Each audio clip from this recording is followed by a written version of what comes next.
Kamera on, audio on, 1, 2, 3, yuk. Assalamualaikum warahmatullahi wabarakatuh. Waalaikumsalam warahmatullahi wabarakatuh. Om Swastiastu, Namo Buddhaya, salam kebajikan, rahayu, salam pramuka.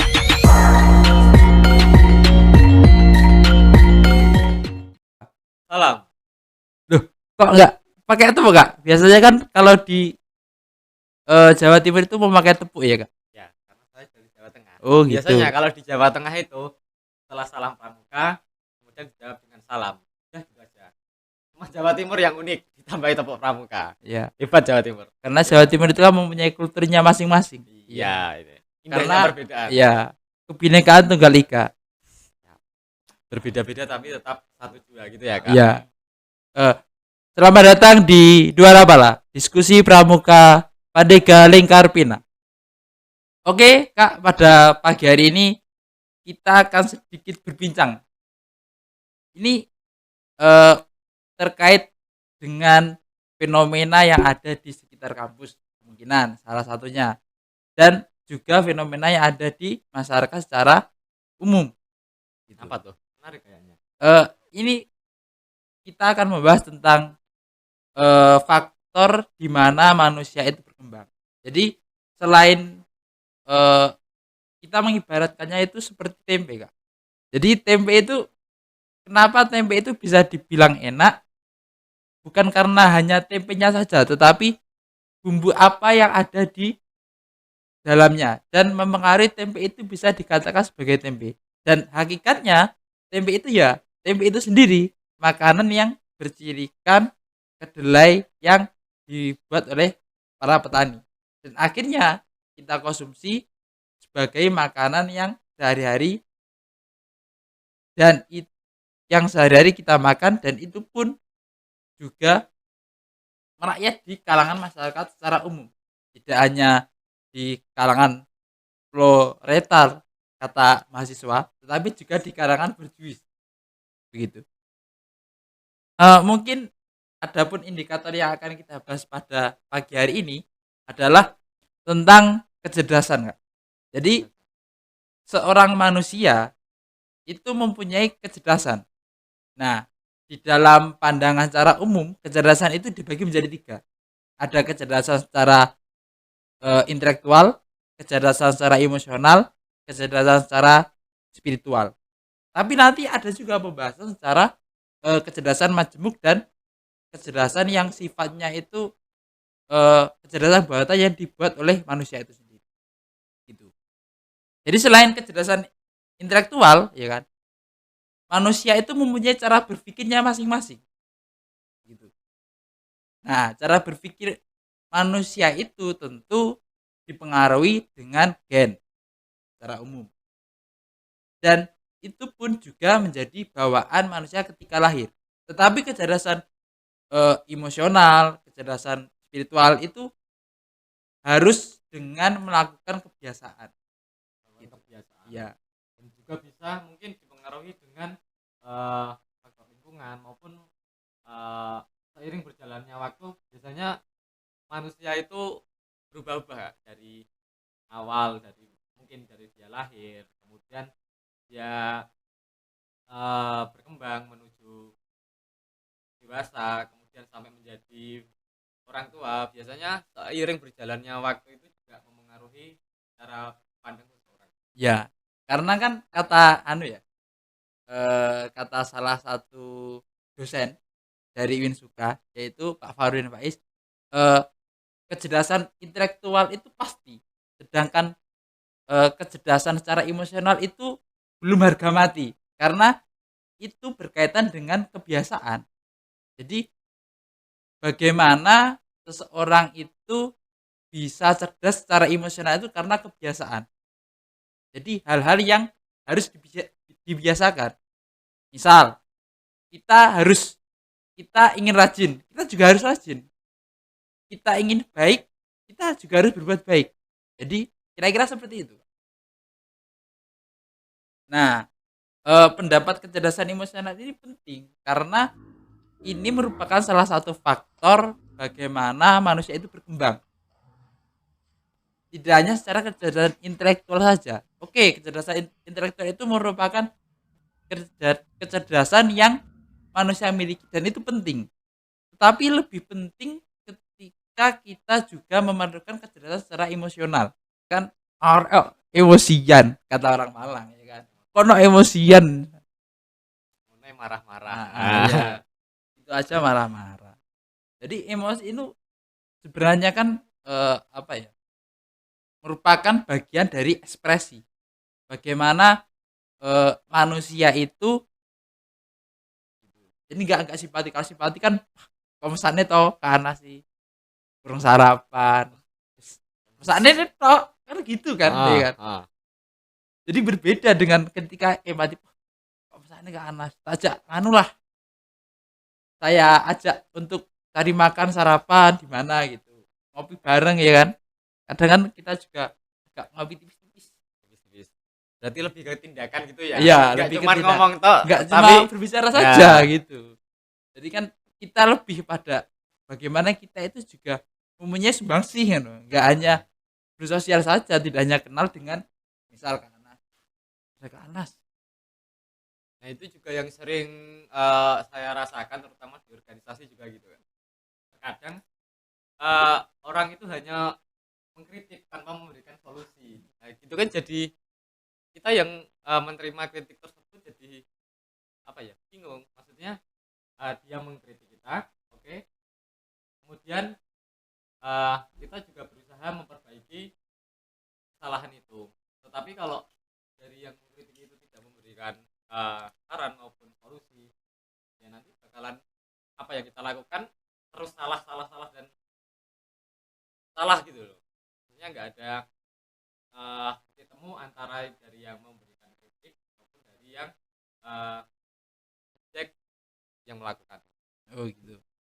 Tapi ada pembahasan yang menarik tentang bagaimana kita itu menyampaikan kritik dan solusi ya. Karena kritik dan solusi itu dua hal yang bersimpangan gitu loh. Jadi yang bertolak belakang. Jadi ada ketimpangannya masing-masing. Karena kritik ya kritik seharusnya kan gitu kan. Tapi dalam kecerdasan emosional kita harus menempatkan kritik itu pada hal yang foksi dan tempat yang sama. Nah, katanya Socrates ini, kamu itu boleh marah ya kan, kamu itu boleh emosi, kamu itu boleh memarahi orang lain, mengkritik orang lain, tapi dengan waktu yang tepat, orang yang tepat, dengan kondisi emosional yang tepat. Jadi gak hanya jengkel men, tapi kondisinya kan gak tepat. Jadi apa yang kita sampaikan kepada orang itu tidak akan masuk sampai orang itu sadar gitu. Sia-sia gitu berarti Iya, ya. sia-sia. Jadi kadang-kadang kita kan sudah terlanjur marah ya kan, Marah. karena kita tidak memiliki kecerdasan emosional, akhirnya kita akan bertindak sesuai dengan keinginan hati kita tanpa mempertimbangkan bagaimana kondisi dari si lawan bicara. Pengennya gini, tapi karena tidak bisa mengontrol emosionalnya, jadi pesan yang tersampaikan itu jadi tidak sampai itu. Iya, sampai pesan itu miskom. Jadi Miskom, ada iya. ketika ya saya berbicara dengan Kak Anas A, ya kan? Karena perasaan Kak Anas itu tidak sinkron ya kan pada waktu itu. Jadi si A itu akan berubah menjadi si B ya kan. Ya, Nah, si bahkan B bisa ini CD bisa dan C dan sebagainya. sebagainya gitu. Ya. Jadi mungkin pemahamannya itu akan berbeda-beda. Harusnya kan dalam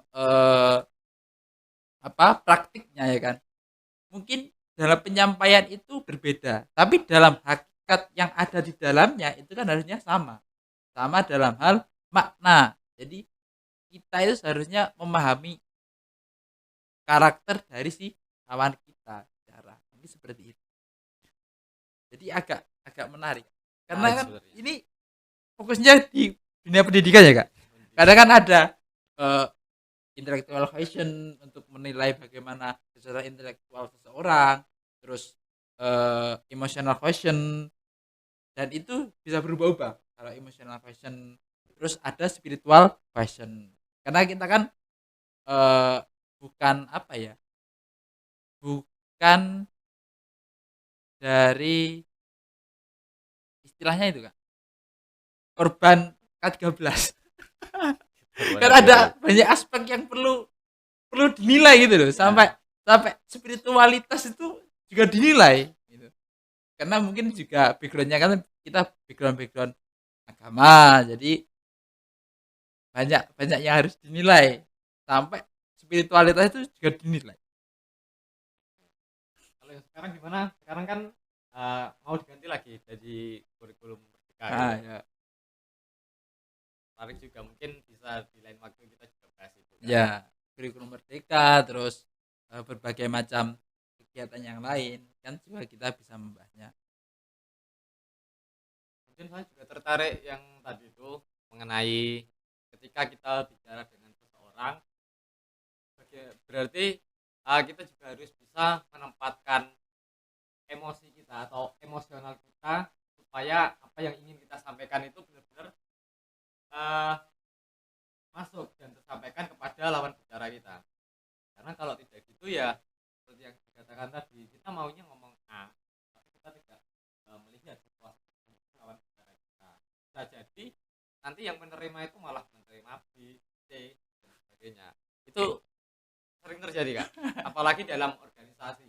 Organisasi itu di situ banyak orang-orang dari latar belakang yang berbeda, dari pemikiran-pemikiran atau pengalaman yang berbeda. Hanya ketika kita bicara, ya tadi banyak orang yang tidak memahami apa yang kita sampaikan. Akhirnya terjadi komunikasi, terjadi salah paham, dan ya berarti intinya kita saya juga pernah dengar ini, berpikir dulu belum bertindak. Ya, itu merupakan salah satu cara Kak. Jadi gini, ketika kita ingin ya Kak, ingin bertindak bertindak, jadi mungkin ingin mengekspresikan, kalau cakupannya emosi kan lebih condong kepada marah-marah dan sebagainya ya Kak. Jadi ketika kita itu emosi dengan keadaan marah, ingin memarahi lawan bicara kita atau seseorang yang kita marahi, itu harus kita hitung dulu Kak. Jadi segala tindakan yang kita lakukan itu harus kita hitung. Misal kita itu ingin, saya ingin memarahi Kakak. Jadi saya hitung dulu, apakah itu sudah benar? Saya hitung 1 sampai 10 dulu. Saya pikir, bener apa enggak sih? Tepat apa enggak kondisinya? Enggak sih. Tapi aku wis marahi piye iki?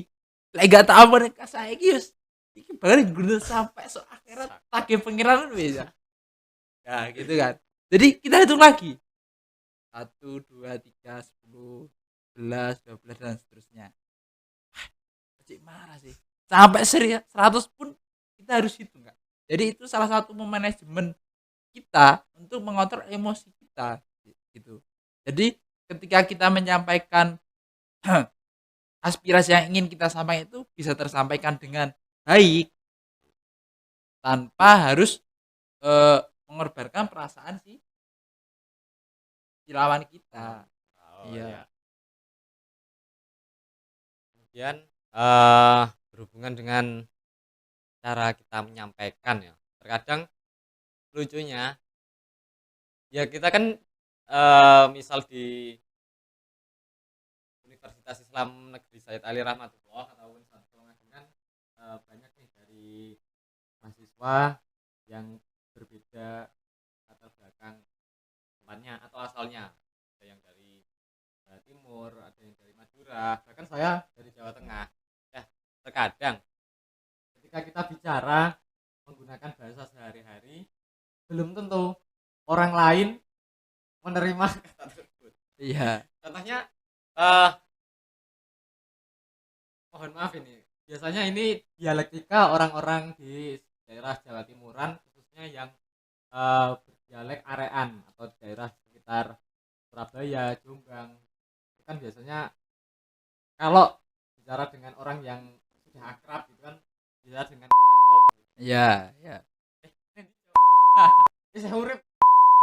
Sebenarnya itu kan ungkapan keakraban gitu. Iya, iya. Karena ini memang kebiasaan sehari-hari orang di daerah itu memang gitu.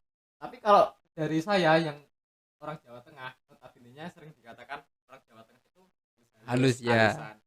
Padahal halus bagaimana ini? Pembunuh tanpa menyentuh Yang- juga dikatakan halus tuh. Yang makhluk halus itu, Kak. Palu halus. Iya.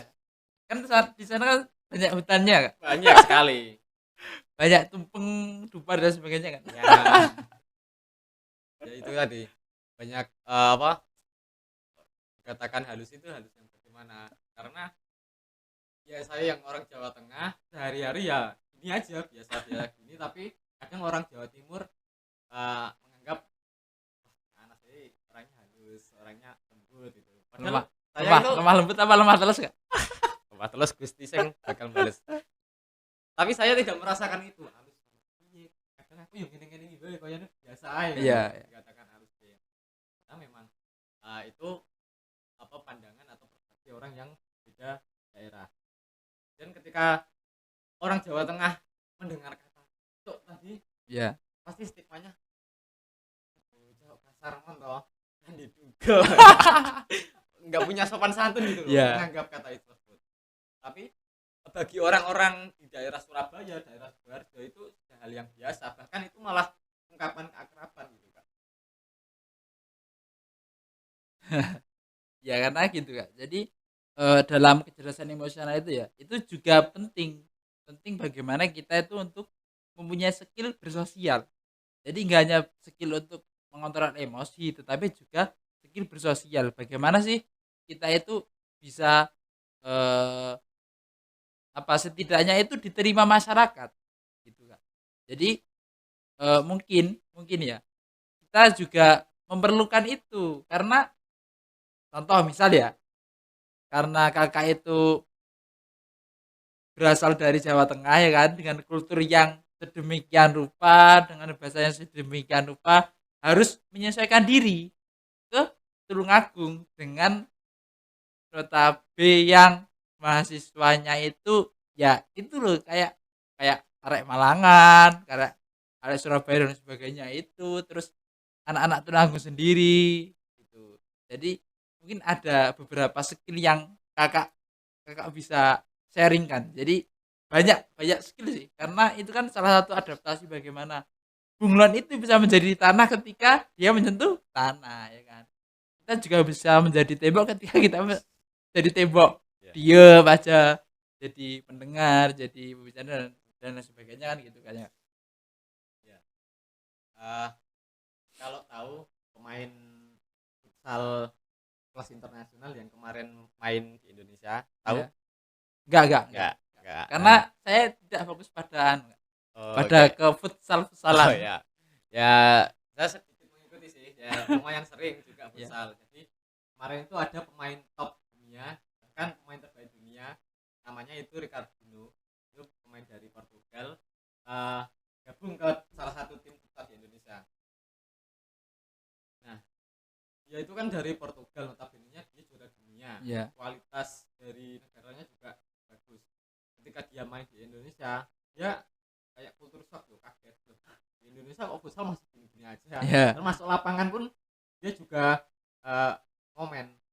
Masuk lapangan futsal sekelas Liga Indonesia masih kayak gini. Ya. Jadi dia memberikan kritik yang berkelas sebetulnya. Tapi di bawah dia mengatakan setelah dia mengkritik itu mengatakan bahwa Indonesia itu masih gini. Kemudian yang saya ada hal menarik yang saya tangkap itu gini, tetapi tidak apa-apa karena hidup itu adalah adaptasi. Gitu. Ya. Saya sangat relate banget dengan perkataan tersebut. Nah, berhubungan dengan perkataan tadi ya. Kalau saya sendiri dari Jawa Tengah, kemudian saya ke Jawa Timur, memang banyak ilmu-ilmu atau bahasa-bahasa baru yang saya dapatkan seperti jujur saja di Jawa Tengah itu tidak ada jeding enggak? Itu beneran. Orang-orang ngomong jeding, saya mikir itu makanan apa ya? Ternyata jeding itu adalah menyebutkan kamar mandi. Iya, nama Kalau tempat. di Jawa Tengah ya kamar mandi ya kamar mandi basic itu aja, nggak ada istilah jeding gitu. Iya. Kemudian eh sebenarnya kan luas ya, Jawa Tengah itu nggak cuma bahasa yang saya logat yang saya bicarakan ini. Sebenarnya Jawa Tengah itu juga luas. Bahkan mungkin pernah dengar kata ngapak gitu. Iya, iya. Ya, Ngapak. ngapak Indramayunan itu. Indramayunan. Sama Jawa Tengah yang bagian barat kalau nggak bagian salah ya, ya. benar bagian barat. Sebenarnya kalau bahasa Jawa itu juga menarik Kak kalau dibahas.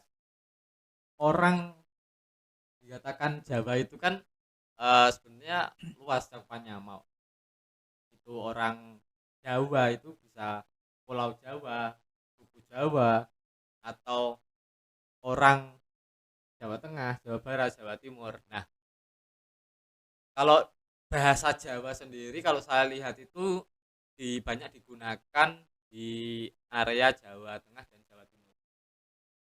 Di Jawa Barat eh kebanyakan mereka menggunakan bahasa Sunda karena memang di sana ada suku Sunda. Tapi sebagian saya punya teman-teman di daerah Cirebon yang itu perbatasan dengan Jawa Tengah itu bahasanya juga masih sebagian masih ada Jawa-Jawa Iya. Tengahnya, sebagian sudah ada Sunda-Sundanya gitu. Kayak itu Kak. Kayak Probolinggo Madura swasta itu ya. Nah, itu Probolinggo. Kalau ini Jawa swasta. Jawa Tengah swasta. Jawa Tengah swasta ya. Ngapak swasta. Apa swasta? Menarik ya kalau bahasa ngapak itu memang bahasa Jawa yang berada di daerah Jawa bagian barat, terutama di daerah Banyumasan. Itu Iya. ada Banyumas, Pekalongan, Iya. Cilacap, Iya. Tegal. Jadi di sana kalau ngapak itu misal bahasa dengan huruf vokal O itu diganti dengan A. Contohnya biasanya kalau kita ngomong loro gitu. Ah. Tapi kalau orang ngapak biasanya ngomongnya lara gitu. Lara apa? Nah. Kalau katanya kan kalau nggak ngapak nggak kepenak Ya, gitu. orang ngapak orang kepenak. Oh iya ya, iya gitu. iya gitu iya. Gitu. Kemudian ada lagi ngomong, kalau kita biasanya ngomong go. Iya. Kalau orang ngapak ngomongnya enggak. Iya. Jiku enggak Jiku sebene. Padahal Kemudian dalam bahasa itu hampir-hampir mirip, ya kan? ya, sebenarnya hampir mirip. Kemudian itu dari Jawa Tengah yang bagian pojok apa ya? Pojok barat. Ya. Kemudian bergeser lagi ke agak ke timur. Ke timur lagi berarti masuk ke daerah saya, daerah Karesidenan Kedu. Itu ya daerah Magelang, Temanggung, Solo, bahkan Jogja juga. Itu mungkin yang orang-orang katakan bahwa orang Jawa Tengah itu halus-halus ya. Mungkin saya rasa di daerah situ. Memang mungkin mereka berspektif halus itu mungkin memang kebiasaan orang Jawa Tengah itu cara menghargai orang asing atau orang lain itu dengan cara pertama bahasa. Jadi kalau misal saya bertemu dengan orang asing, biasanya saya menyapanya itu sudah menggunakan bahasa Kromo Inggil Iya. atau Kromo Madya. Jadi enggak langsung menggunakan bahasa Jawa. Contoh saya bertemu Kak Lutfi, saya enggak menggunakan jenengmu sapa? Omahe ngendi? Tapi enggak, kita menghargai orang asing itu dengan Mas Mani sinten?